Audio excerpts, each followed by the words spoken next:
Selecting and installing a solid wireless system for industrial applications requires special knowledge. But what do you need to know when selecting and setting up a wireless communication network?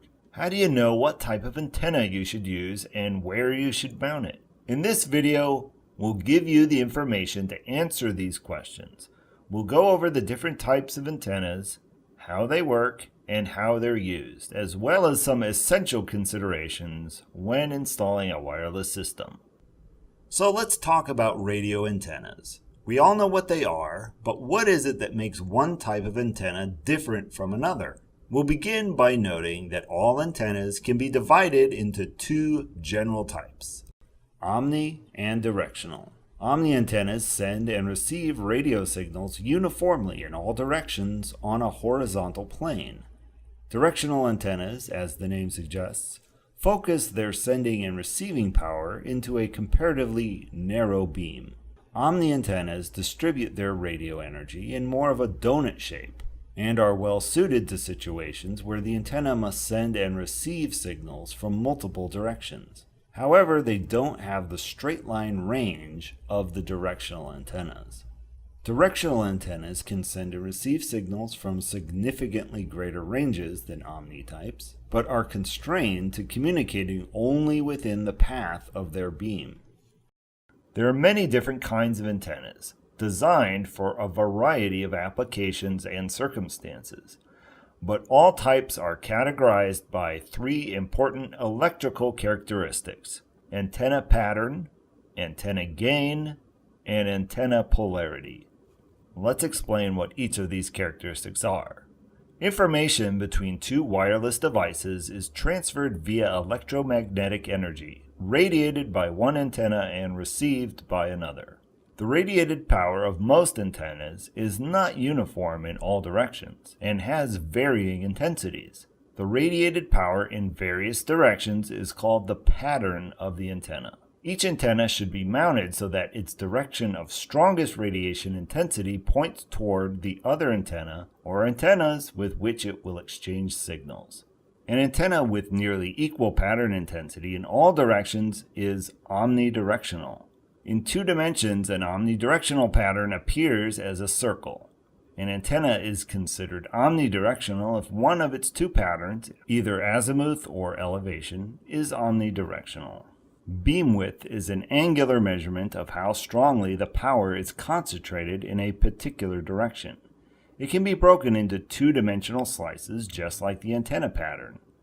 The beam width of an omnidirectional pattern is 360 degrees since the power is equal in all directions. Antenna gain is a measure of how strongly an antenna radiates in its direction of maximum radiation intensity, compared to how strong the radiation should be if the same power were distributed equally in all directions. An antenna's gain is used to describe the distance to the furthest point on the pattern from the origin.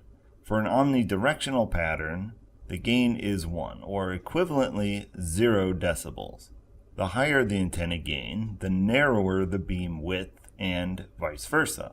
The amount of power that is received by the receiving antenna is proportional to transmitter power and antenna gain. Antenna gain and transmit power can therefore be traded off. Antenna polarity refers to the direction that the electromagnetic field lines point as the energy radiates away from the antenna. In general, antenna polarization is elliptical, meaning that the polarization of the radio waves vary over time.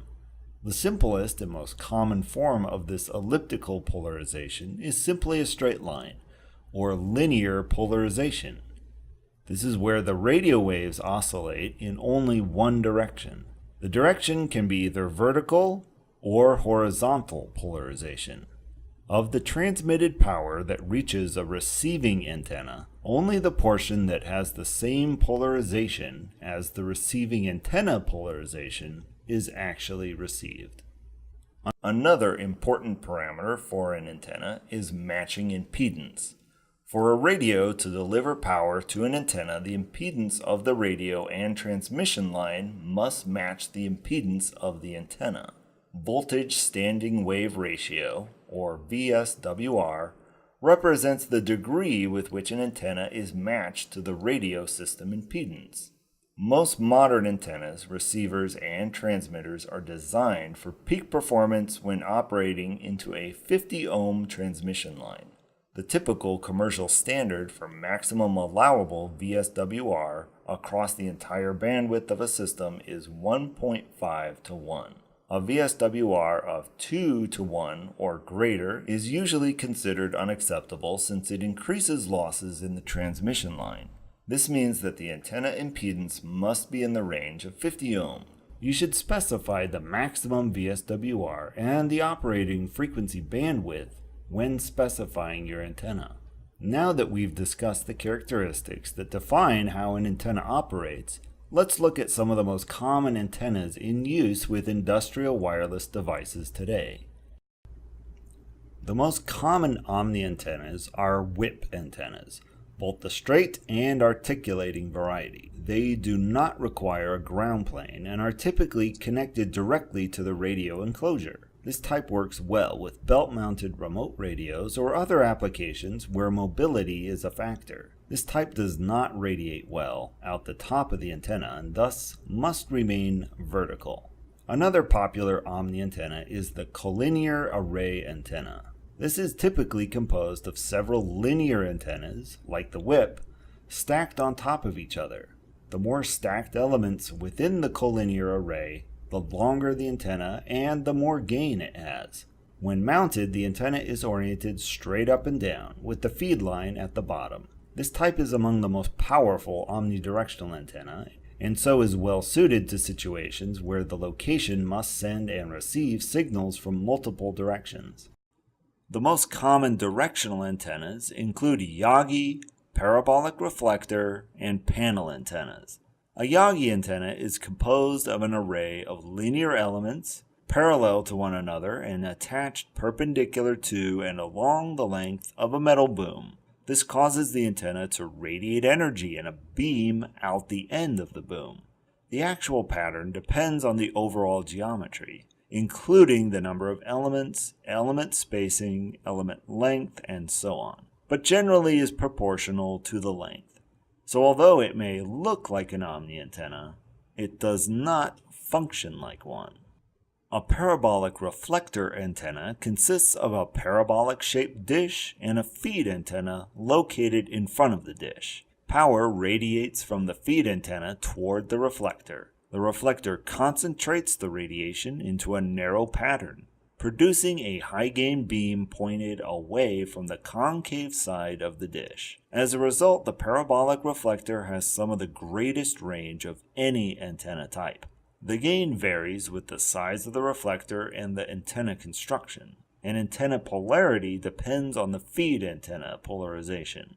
Panel antennas, also known as patch antennas, are another common type of directional antenna. They're typically thin and rectangular in shape, consisting of a sheet of metal mounted over a larger sheet of metal called the ground plane.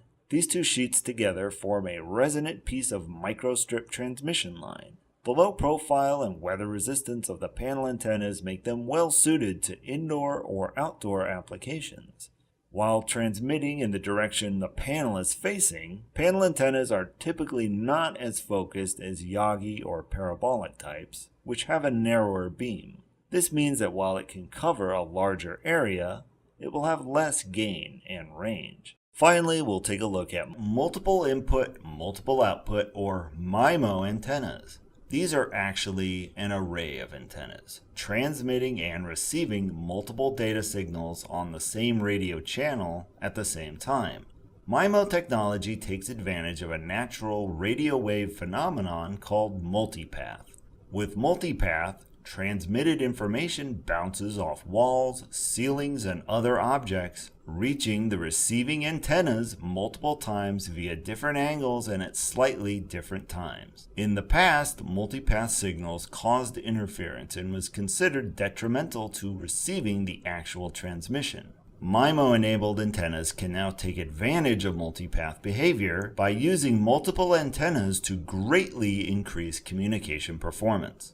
All wireless products with 802.11n support MIMO, which is part of the technology that allows 802.11n to reach much higher speeds than products prior to the 802.11n spec.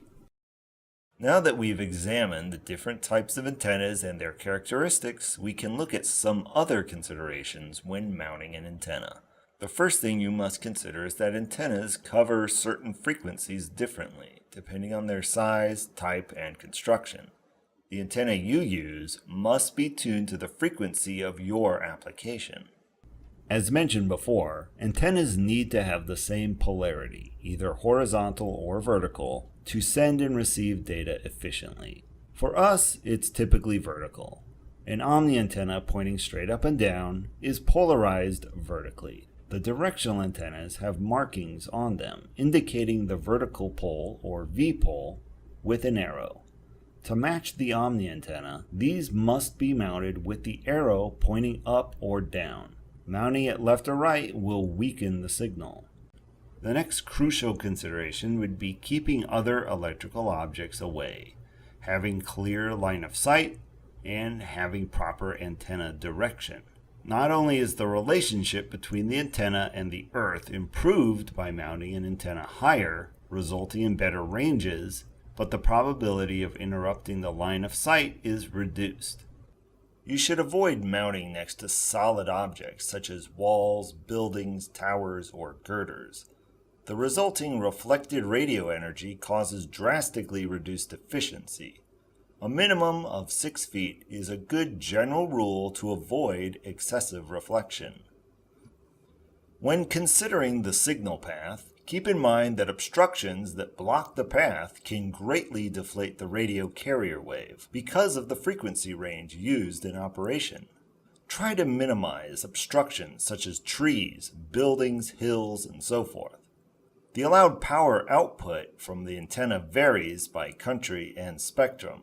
For most industrial applications, the best way to ensure constant, solid communications is to make sure you have clear line of sight between your antennas. For longer distance outdoor applications, where the locations cannot be seen, software can be used for a path study, or you can request a site survey from ProSoft. Not only do you want to stay away from sources of electrical noise, such as power lines, electrical motors, solenoids, high-power radio sources, or any high-voltage power usage in order to improve signal reception, but you want to avoid the possibility of electrical shock, which can be fatal. Speaking of which, another important consideration when installing an antenna outdoors is to have proper lightning protection. Placing an antenna high above the surrounding terrain may give you great signal coverage, but it also makes it vulnerable to lightning strikes. Using a coaxial lightning arrestor with a grounding wire for each antenna can protect your radio equipment from serious damage. The grounding wire must be of the proper gauge as per the manufacturer's recommendation, and it must actually run to ground. Installing antennas can be a hazardous affair, so be sure to follow all safety warnings on your antennas and other radio equipment. When selecting your antennas and other components, once you've considered all the previous information, you'll need to determine required gain, determine the gain loss due to cabling, and calculate your total gain. ProSoft Wireless Designer software is a free tool to help you through this process and can be found on our website at www.prosoft-technology.com.